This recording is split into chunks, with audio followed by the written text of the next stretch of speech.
Hi, everybody. Welcome to the QB School. I am JT O'Sullivan. Today we are talking NFL training camp anxiety. Whew!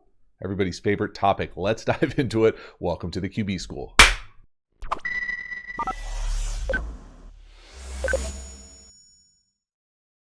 So before we get going with this one, just want to kind of relaunch the Quarterback School Patreon community, streamlined the payment process over there. So if you've ever thought about supporting the channel, you want that deep dive content that is available really only over there, trying to create the environment of what it's like in an NFL quarterback room, made everything a little bit easier, cheaper, simpler to support the channel. I certainly appreciate, respect everything that you can do to help the channel be able to make it what we want it to be as far as creating the level of content, deep dive, kind of unique analysis that I think the channel provides. A great way to do that, experience it, support it, is to get over to the Quarterback School Patreon community, and it has never been easier or cheaper. So get over there, check it out. The link is in the description. I certainly appreciate it. As for this one, NFL training camp anxiety. Now, this thing could go any different number of ways. And let me first say that I am not a medical doctor. Okay, so we're not going to get into the nuanced details of anything like that. I'm just going to basically talk anecdotally, my experience, what were the biggest anxiety hurdles that I had to deal with consistently in an NFL training camp. Now, everyone is probably going to guess that the biggest one, and I'm really going to talk about two, the majority of two. The biggest one, might as well name the elephant in the room, is getting cut.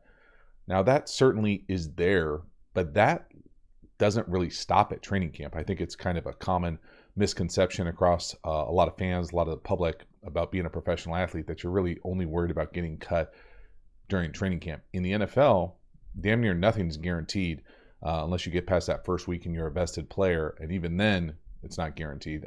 Well, the money's guaranteed, but being on the team is not guaranteed. I've been cut after that first week. And so coming from someone who got cut a number of times, really probably less than half, thinking about it, happened at the end of training camp. And really the training camp situation for me, as far as getting cut and the anxiety around it, sure, it's always there, but usually you can see the writing on the wall. You can understand, hey, my reps are down compared to this player.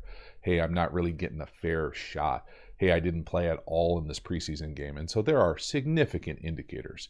You have to really have blinders on to be blindsided. And I can only really tell, I think off the top of my head, I got cut 3 times in training camp, and only one time was I kind of like, wow, I didn't necessarily see that coming. And so,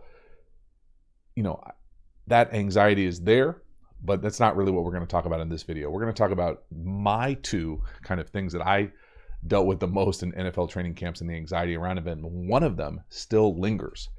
Okay, so the first one, more the football related one.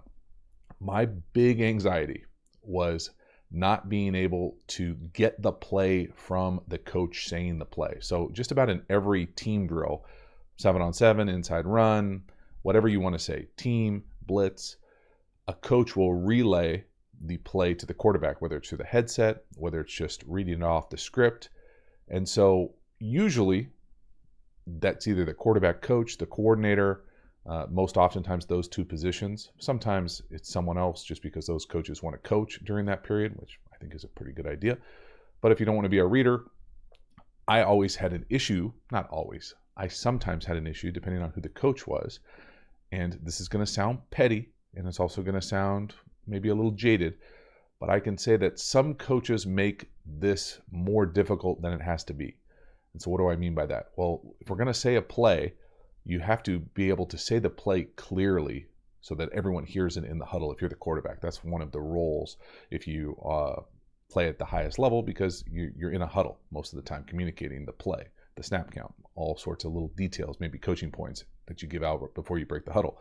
So you would expect that the person who's relaying the play to the quarterback has that same thought process. They want to make it as clear and as precise as possible.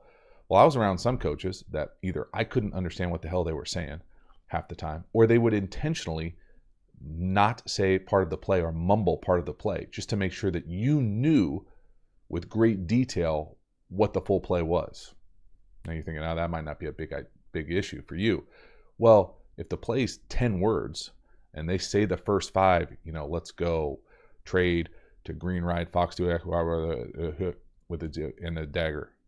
And you're like, what? Huh, bro? And you can't necessarily say like, hey, can you repeat that? Because the whole team is waiting.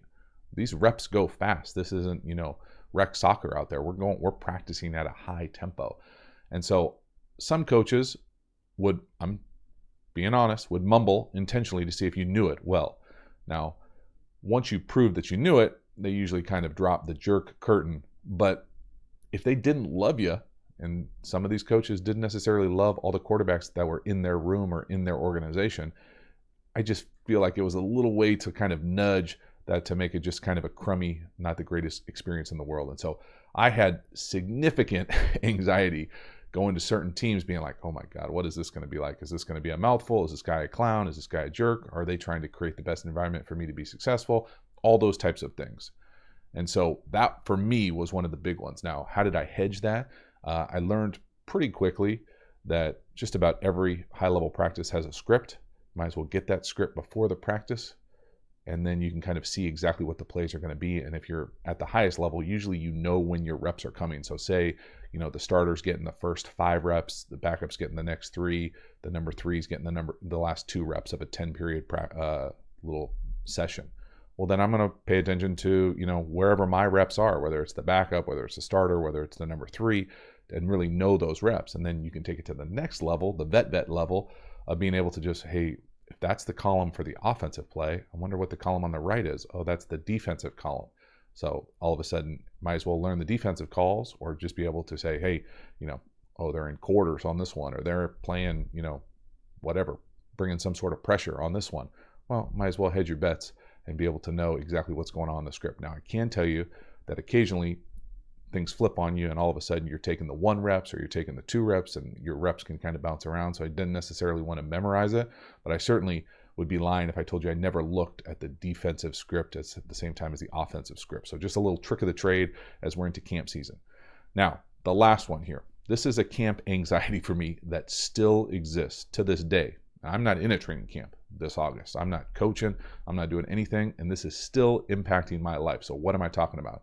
I'm talking about my anxiety around specifically naps and waking up for naps. Now, really, it could apply to anything, but I never necessarily had an issue with the mornings.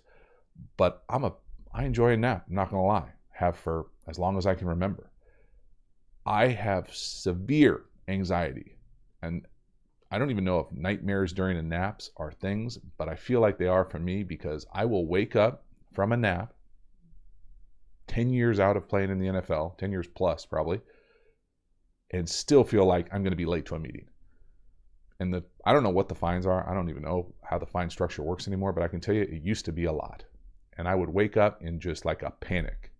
And it would impact me even if I was coaching high school football. I would wake up in a panic, and there's no fines, or there weren't fines for us at the high school football level. And so that anxiety around it really has ruined my naps. Now, I don't want you to cry for me and my nap waking up impact and anxiety surrounding this. But I can tell you that for me, when I was playing, those fines were real.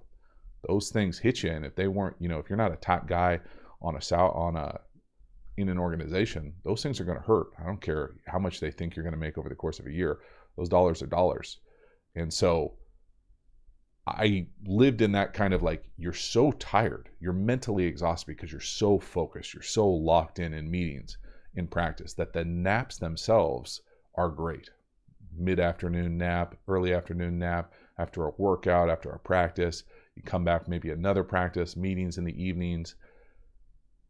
But that second half of that nap, I swear I would set an alarm, my phone, another alarm, the TV. There'd be like 8 things going off just so that I wouldn't potentially be late to a meeting. And the fact that it still impacts me to this day, long since retired, long since anywhere close to the league, I still wake up in a panic from a nap, specifically, really all the time, but it's magnified now in camp season. So those are my anxiety points. Obviously getting cut, being able to say the play in the huddle or get the play from the coach, and then, being late to that afternoon after a nap, just fear of God that I'm going to not miss that thing and just be late and have to pay that damn fine. So it still impacts me.